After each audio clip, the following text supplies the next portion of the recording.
Assalamualaikum warahmatullahi wabarakatuh. Waalaikumsalam warahmatullahi wabarakatuh. Baik. Sudah siap belajar semuanya hari ini? Siap, Bu.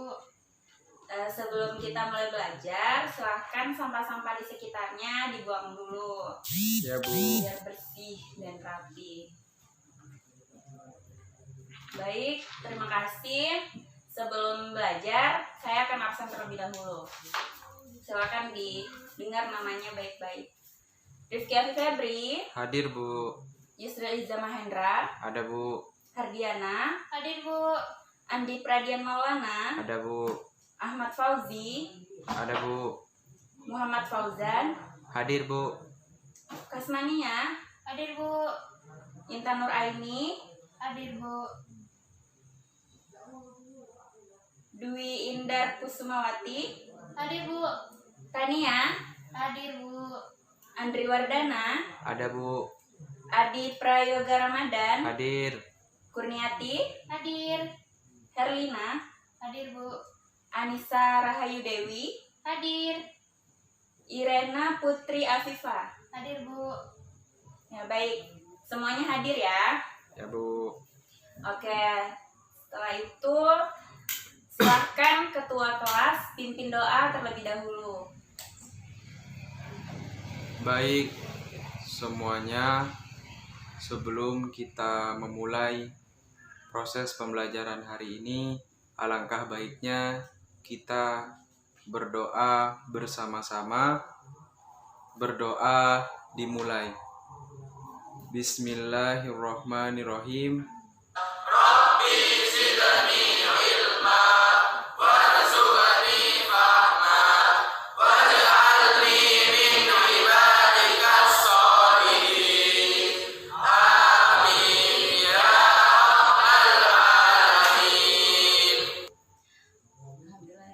Baik, terima kasih. Sebelum kita masuk ke pembahasan hari ini, ada yang masih ingat apa materi minggu lalu? Ada yang masih ingat tidak? Materi minggu lalu itu apa? Lupa, Bu. Nggak ada yang ingat? Lupa, Bu. Oke. Jadi saya akan sedikit mengulas kembali materi minggu lalu terkait kontrol diri.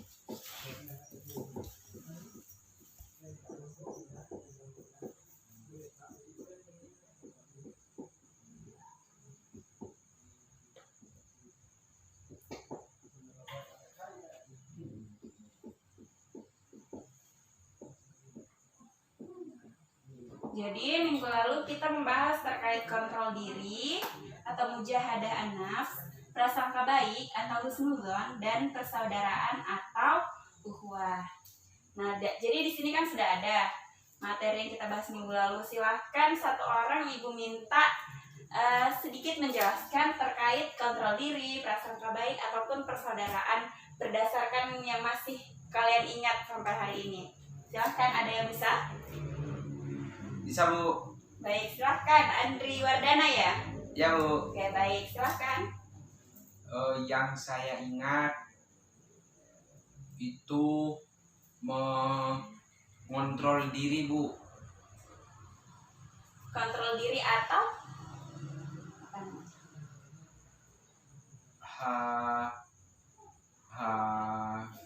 Mujahadah an-nafs. Jadi diingat ya. Mujahadah an-nafs. Mujahadah an-nafs. Ya.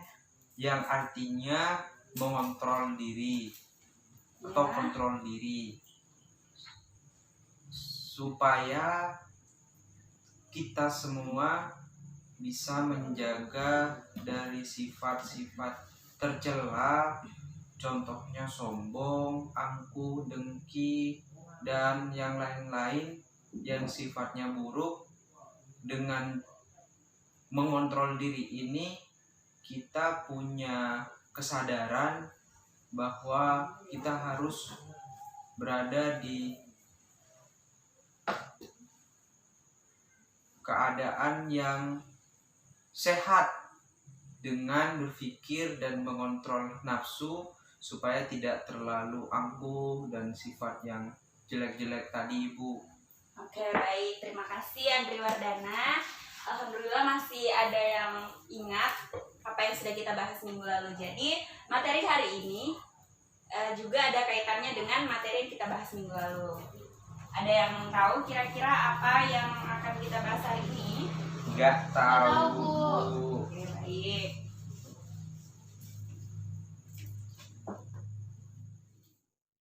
Hari ini kita akan membahas terkait Quran Surah Al-Isra ayat 32 terkait larangan pergaulan bebas dan perbuatan zina.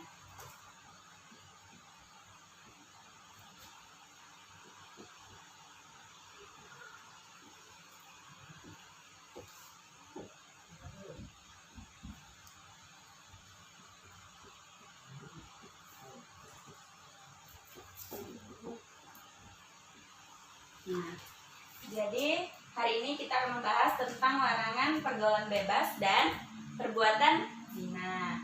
Jadi terkait materi ini juga sudah diatur dalam Quran Surah Al-Isra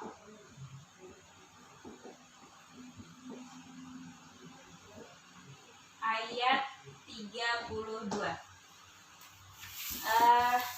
Saya akan tuliskan bunyi dari ayat Al-Isra ini, Al-Isra ayat 32 ini, dan selanjutnya akan kita baca bersama-sama.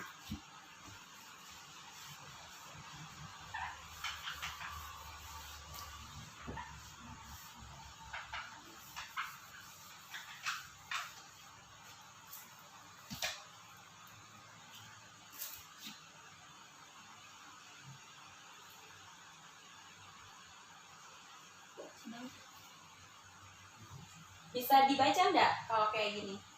Atau kekecilan tulisannya? Bisa, Bu. Bisa? Bisa. Mungkin kekecilan kali ya?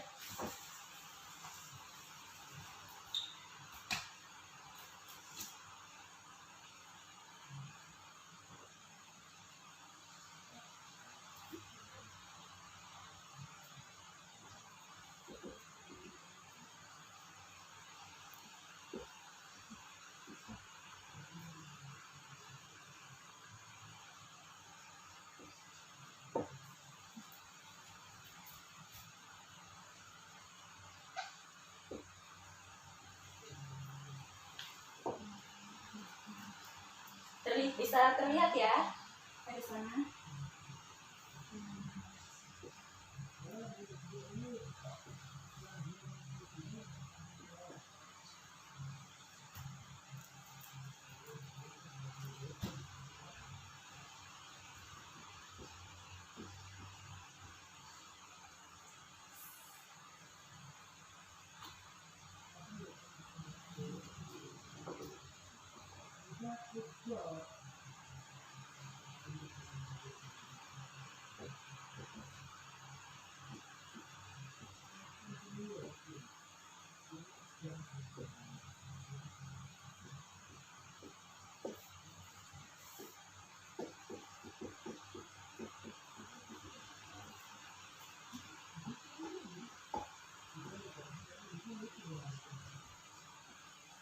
Nah, jadi ini bunyi dari ini isi dari Quran Surah Al-Isra ayat 32.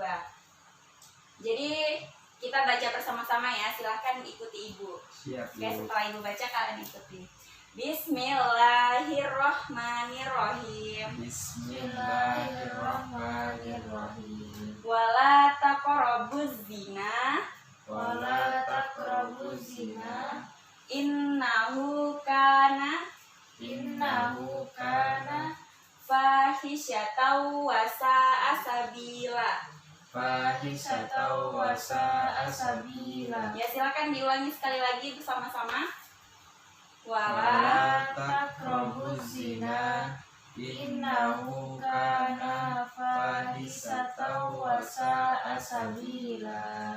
Oke, saya Ibu minta 2 orang ya, 1 laki-laki, 1 dari perempuan. Silakan siapa yang bisa dan siapa yang mau, silakan. 1 orang perempuan dan 1 laki-laki. Ayo. Ya Bu. Oke, silakan. Bismillahirrahmanirrahim. wala taqrabuz zina innahu kana fahisatan wa sa'a sabila. Baik, bagus ya. Selanjutnya dari perempuan, silahkan. Aku, Bu.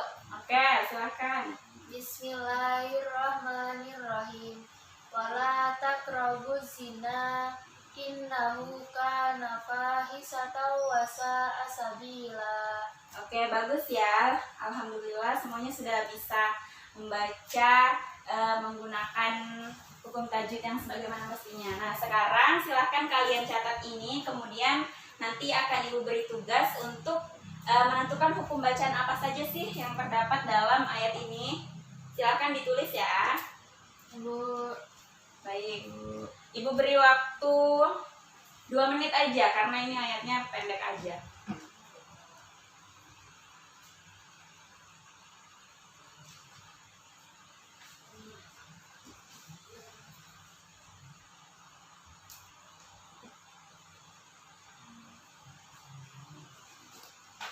Semuanya bisa ya? Tulis tulisan Al-Quran.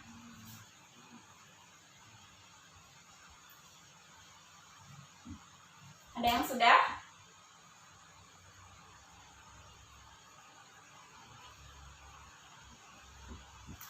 Ada yang sudah? Oke, belum ada. Silahkan diselesaikan dulu. Nanti saya beri waktu 1 menit untuk kalian mencari hukum bacaan apa saja yang kalian ketahui di dalam ayat ini, dan akan kita bahas bersama-sama.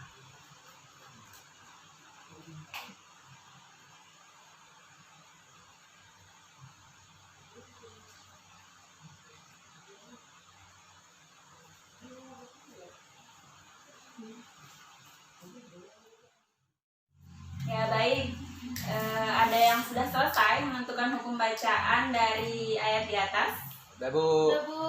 Oke, baik. Sekarang kita akan membahas hukum bacaan tajwid yang ada dalam Quran surah Al-Isra ayat 32. Yang pertama, Andri Wardana, Ya, Bu. apa hukum bacaan tajwid yang sudah ditemukan dalam ayat ini? Nun tasjid, Bu. Nun tasdid itu yang mana? Yang Dalam kata inna. innahu ya? Iya, inna. Ya. Hukum bacaan apa namanya? Gunnah, Bu. Oke, baik, gunnah ya. Kenapa dia gunnah? Karena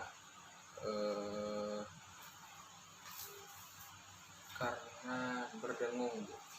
Karena nun bertasydid, maka cara membacanya dengan mendengung. Jadi seperti itu ya. Ini wajib dengung, dia wajib. Selanjutnya ada yang bisa menentukan lagi salah satu pembacaan yang ada dalam ayat ini? Aku, Bu. Ya, silahkan. Dari fa. Fa, Fa. fa ini ya. Iya, Bu.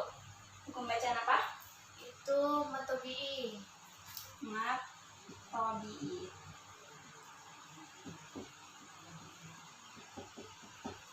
Kenapa matobi? Karena di situ, Bu, ada fathah bertemu huruf alif. Fathah bertemu alif ya. Jadi betul ya, apabila ada fathah, kasroh ataupun gunnah bertemu dengan alif, ya sukun dan waw sukun, maka hukum bacaannya adalah matobi'i, dibaca dengan 2 rakaat. panjang 2 harokat, jadi 2 ketukan. Fa ya, jadi dia dibaca panjang.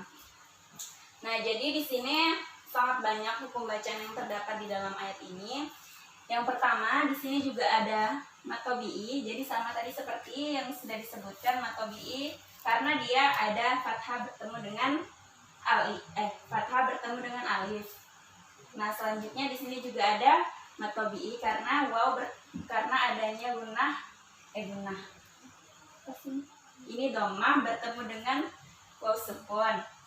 Selanjutnya di sini ada namanya majais mufasil. Jadi majais mufasil itu adanya mad ilat yang bertemu dengan fathah di depannya, maka dengan kata yang terpisah. Jadi dia tidak termasuk dalam satu kata, maka dia jaiz hukumnya, boleh dipanjangkan. Selanjutnya gunnah. Di sini juga ada matobi'i.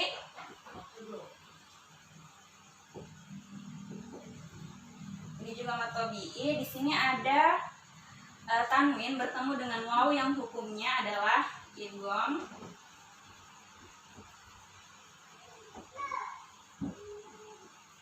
Jadi hukum bacaan tanwin atau non mati bertemu dengan huruf waw dibaca, itu hukum bacaannya adalah idgham dimunah atau dimasukkan.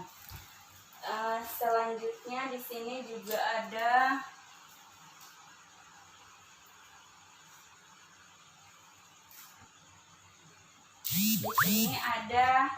mat wajib. Di sini mat wajib muttasil adalah fathah matobi'i bertemu dengan hamzah di depannya yang terdapat dalam satu kata, maka dia wajib dibaca panjang 6 bentukan. Selanjutnya di sini ada matobi'i juga.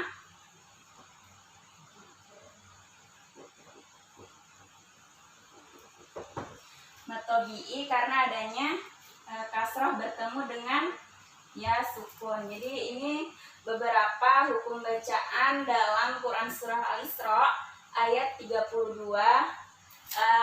Saya harap semuanya bisa memahami terkait tajwid yang terdapat dalam Al-Quran yang kita baca. Nah, setelah kita membaca ayat tadi, saya akan membacakan arti dari ayat tersebut. Artinya, dan janganlah kamu mendekati zina. Zina itu sungguh suatu perbuatan yang keji dan suatu jalan yang buruk atau sesat. Nah, kita kembali kepada pembahasan awal, yaitu pergaulan bebas.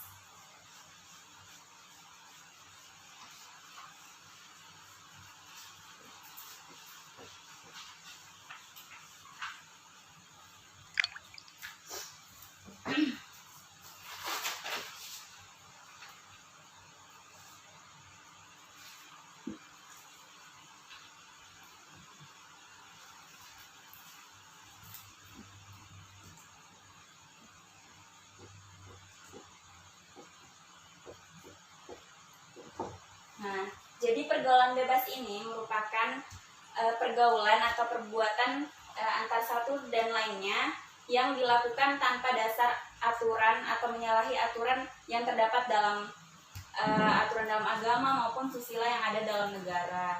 Nah, salah satu bentuk dampak negatif dari pergaulan bebas yang sering terjadi di sekitar kita di Indonesia umumnya, yaitu perbuatan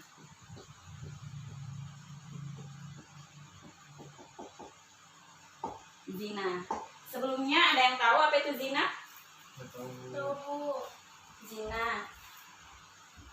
Zina merupakan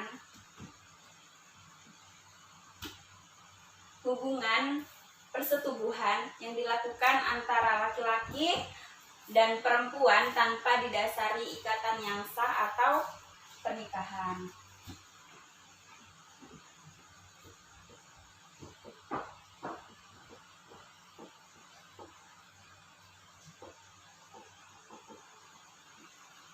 Nah, jadi maksudnya zina ini merupakan hubungan biologis yang dilakukan antara laki-laki dan perempuan layaknya pasangan suami istri tanpa didasari hubungan yang sah ataupun itu disebut dengan pernikahan. Jadi sampai di sini sudah bisa dipahami ya apa itu zina.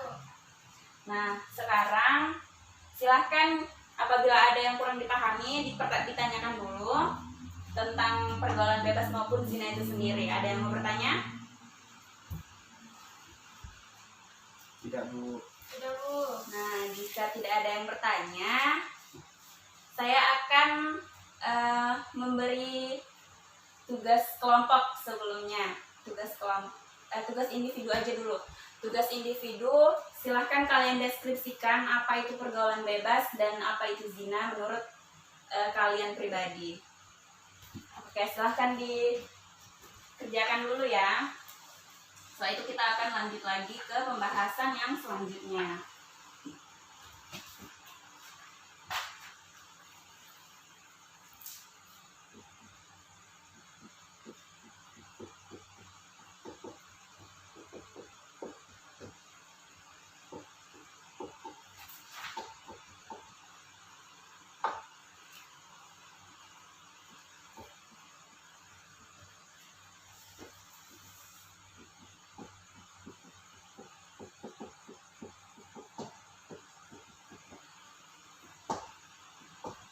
Oke, silahkan saya beri waktu 5 menit untuk mendeskripsikan dua kata di atas berdasarkan pemahaman kalian masing-masing.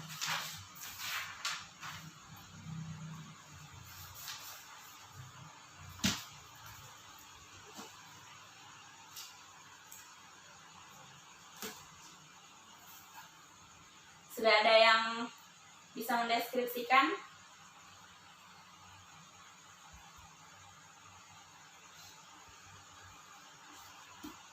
Apa itu pergaulan bebas dan apa itu zina? Menurut pemahaman kalian aja, berdasarkan apa yang sudah sedikit saya jelaskan tadi. Iya Bu. Ya, silahkan. Apa itu pergaulan bebas atau apa itu zina?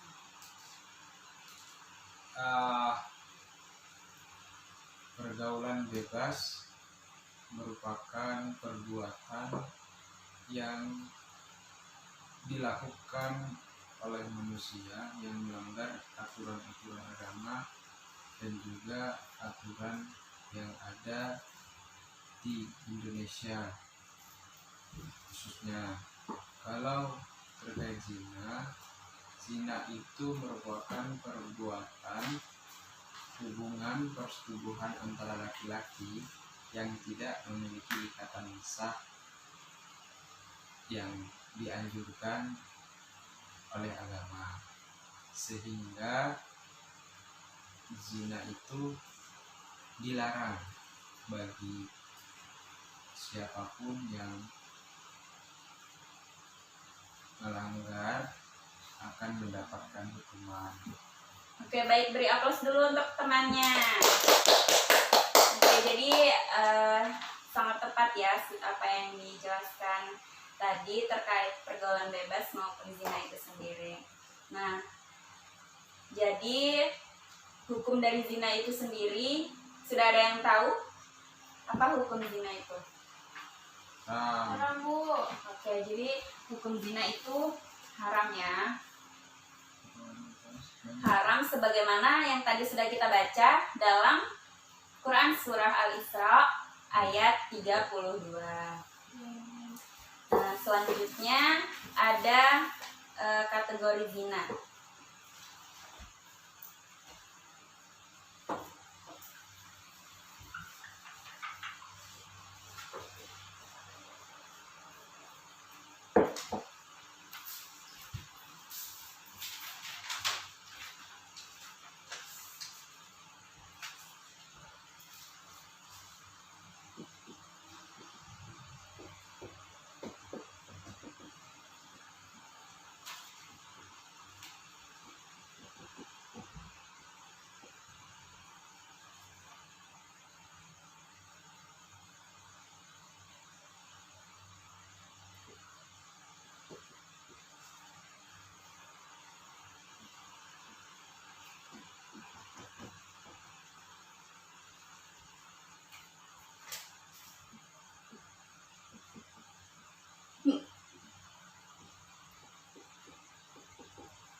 Nah, di sini ada dua kategori zina. Yang pertama, zina mui'an, atau ini merupakan perbuatan zina yang dilakukan oleh dua orang yang sudah pernah menikah. Jadi dia melakukan hubungan biologis kepada orang lain yang bukan orang yang pernah dia nikahi atau yang pernah menikahi dia. Dia melakukan itu dengan tanpa adanya dasar hukum yang sah dalam aturan pernikahan itu sendiri. Nah, jadi itu mui'an. Nah, hukumannya untuk orang yang melakukan zina meli'an ini adalah dilempari batu hingga meninggal. Jadi untuk orang yang sudah pernah menikah dan melakukan zina itu sendiri, maka hukumannya menurut hukum Islam itu sendiri adalah dilempari batu hingga meninggal. Nah, yang kedua di sini ada zina ghairu mu'yan, adalah hubungan biologis yang pernah dilakukan oleh dua orang, laki-laki dan perempuan, yang belum pernah menikah. Jadi hukuman yang terdapat pada kategori zina ghairu mu'yan ini adalah didera 100 kali dan diasingkan selama 1 tahun.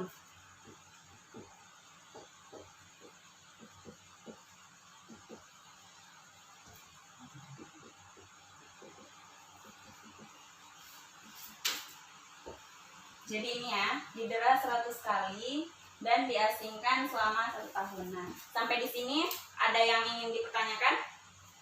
Ibu, Ada yang mau bertanya? zina meli'an, Bu, Ya, itu silahkan. yang pernah menikah atau yang masih menikah, punya hubungan secara suami istri dengan istri sah, atau sudah bercerai sehingga dia melakukan perzinahan itu atas dasar memang tanpa hubungan yang sah, tapi dia sudah pernah menikah. Tahu seperti apa maksudnya, Ibu? Baik, kalau terkait zina meli'an, berdasarkan apa yang Ibu pahami, jadi zina meli'an ini merupakan hubungan biologis yang dilakukan dua orang yang sudah pernah menikah. Jadi terkait dua hal yang sudah dijelaskan tadi, yang sudah disampaikan tadi, kalau menurut pandangan Ibu, kedua itu bisa disebut dengan zina meli'an. Entah dia dalam status sudah pernah menikah dan bercerai lalu melakukan hubungan biologis dengan orang lain tanpa adanya ikatan yang sah, itu termasuk dalam zina meli'an.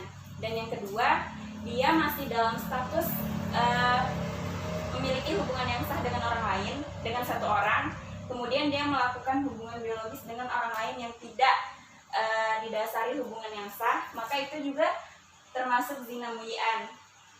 Dalam hal lain dia disebut dalam status perselingkuhan karena masih punya pasangan yang sah berdasarkan hukum Islam itu sendiri. Jadi itu untuk menurut Ibu.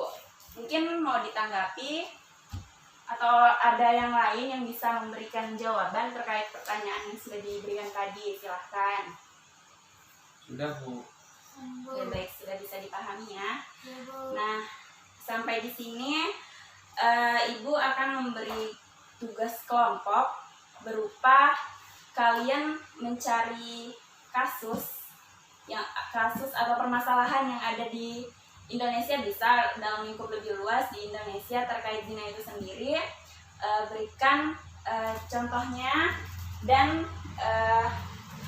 kategorikan dia tergolong dalam kategori zina meli'an atau zina ghairu mu'yan. Nah, nanti akan dipresentasikan di depan dengan masing-masing satu perwakilan dari setiap kelompoknya. Jadi silahkan dikerjakan terlebih dahulu ya. Nah, baik, sudah ada yang selesai Sudah, Bu. terkait studi kasus yang sudah Ibu minta. Sudah. Nah, silahkan Ibu minta satu orang untuk mempersingkat waktu juga karena waktu kita sebentar lagi habis. Silahkan satu orang saja maju ke depan untuk mempresentasikan hasil studi kasus yang sudah dikerjakan. Nah, nanti dilanjut dengan tanya jawab oleh teman dari kelompok lainnya. Silahkan saya beri kesempatan.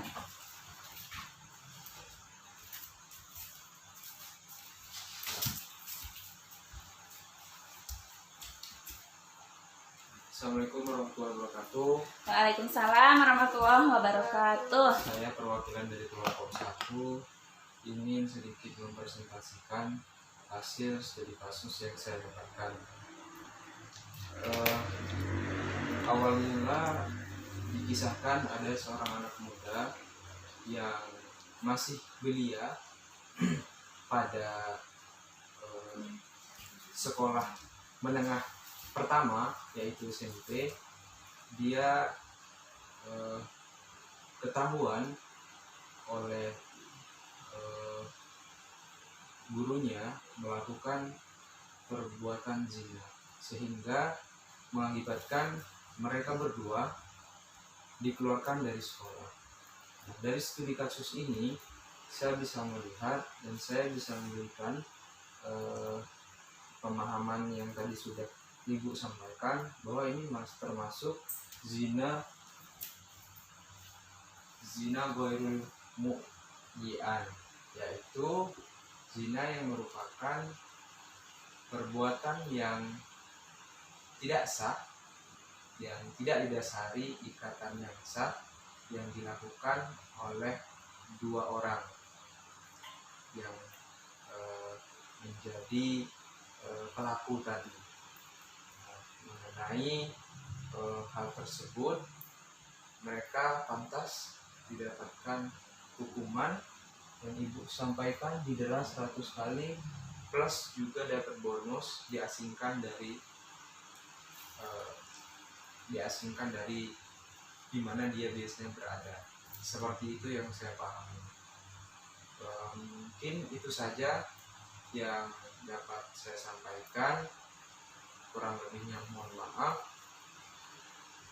Assalamualaikum warahmatullahi wabarakatuh. Atau ada yang ingin ditanyakan sebelumnya, karena ini presentasi, yang pasti ada tanya jawab ataupun ada tanggapan dari teman-teman, saya persilakan. Saya mau bertanya kepada kelompok 1, Ya. apa saja faktor yang mempengaruhi dia melakukan seperti itu, dan bagaimana menurut kelompok 1 cara menanggulanginya? Ya baik, terima kasih, pertanyaannya sangat bagus dan sangat perlu kita apresiasi, karena ini merupakan salah satu studi kasus yang ada dan yang nyata-nyata di depan mata. Apa sih faktor-faktor yang mempengaruhi anak muda ini, dan apa sih solusinya untuk anak muda ini? Yang pertama yang saya ingin sampaikan, bahwa faktor yang kemudian dialami bisa jadi ada broken home dari anak muda tersebut, atau mengalami jauh dari orang tua, atau jauh dari pantauan orang tua, atau orang tua yang telah mengalami perceraian, sehingga anak tersebut tidak mendapatkan pendidikan yang bagus. Yang kedua, dari faktor lingkungannya di sekitarnya itu tidak memberikan edukasi pendidikan yang baik dan bagus bagi dirinya, sehingga yang dia konsumsi selalu hal-hal yang buruk, sehingga itu berpengaruh terhadap pikirannya dan perasaannya untuk berbuat yang tidak seharusnya dibuat. Dan yang ketiga, itu juga bisa faktornya pengaruh dari dirinya sendiri, dari internalnya sendiri.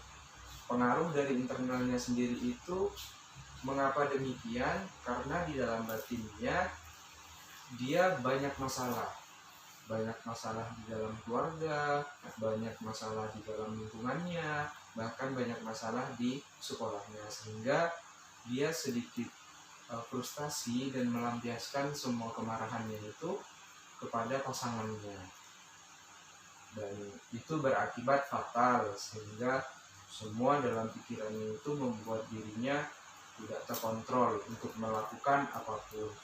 Dan mungkin dari kelompok saya, saran bagi ketika ada hal semacam ini, solusinya yang pertama yang harus diperbaiki adalah lingkungan keluarga.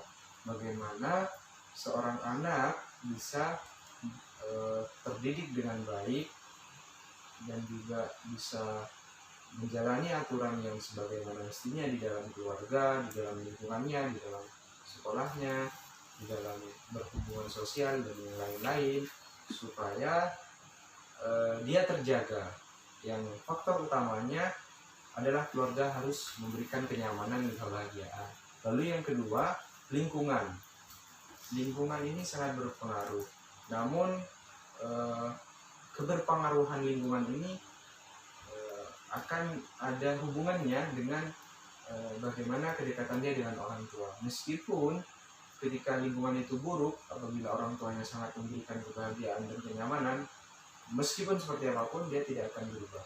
Apabila dia tidak nyaman, kemungkinan terburuknya di lingkungan sekitarnya dia mudah dipengaruhi dan juga mudah ikut-ikutan, sehingga terjerumuslah ke dalam situ. Nah, ini tingkatan yang paling rendah, yang kedua lah. Baru yang ketiga di sekolah. Lingkungan sekolah itu sangat berpengaruh terhadap dirinya, sikap perilakunya itu bagaimana dengan gurunya, dengan orang-orang terdekatnya, itu sangat berpengaruh juga. Apabila di lingkungan sekolah itu dan di sekolah tadi dapat pendidikan yang bagus dan kebahagiaannya dia dapat, kesenangannya dia dapat, saya yakin dan percaya dia tidak akan melakukan hal itu. Sehingga ketika saya dapat simpulkan, solusinya yang pertama, dia harus orang tua harus mendidik dengan baik anaknya di lingkungan keluarganya, baru di lingkungan sekitarnya, lalu di lingkungan sekolahnya. Mungkin itu yang dapat saya sampaikan kepada teman-teman yang tadi nanya apakah bisa diterima. Iya, siap. Terima kasih. Itu saja teman-teman yang bisa saya sampaikan. Kurang lebihnya mohon maaf. Wassalamualaikum warahmatullahi wabarakatuh. Waalaikumsalam warahmatullahi wabarakatuh. Oke, baik, kita beri aplaus dulu untuk kelompok 1. Oke, sangat bagus ya presentasi dari kelompok 1. Alhamdulillah satu sama lain bisa berkomunikasi terkait materi yang kita bahas. Nah, untuk kelompok yang lain, Ibu beri tugas untuk membuat video presentasi tentang studi kasus yang sudah dibuat. Lalu setelah itu silahkan dikirim via email kepada Ibu. Deadline-nya besok jam 10 pagi. Nah, Ibu rasa cukup untuk pertemuan hari ini. Terima kasih atas perhatiannya semua. Jangan lupa direview kembali di rumah dan akan kita bahas atau kita ulas sedikit pada pertemuan selanjutnya. Saya ucapkan terima kasih. Apabila terdapat kesalahan atau kekurangan, saya ucapkan mohon maaf yang sebesar-besarnya. Wallahul muwaffiq ila aqwamit thoriq. Wassalamualaikum warahmatullahi wabarakatuh. Waalaikumsalam warahmatullahi wabarakatuh.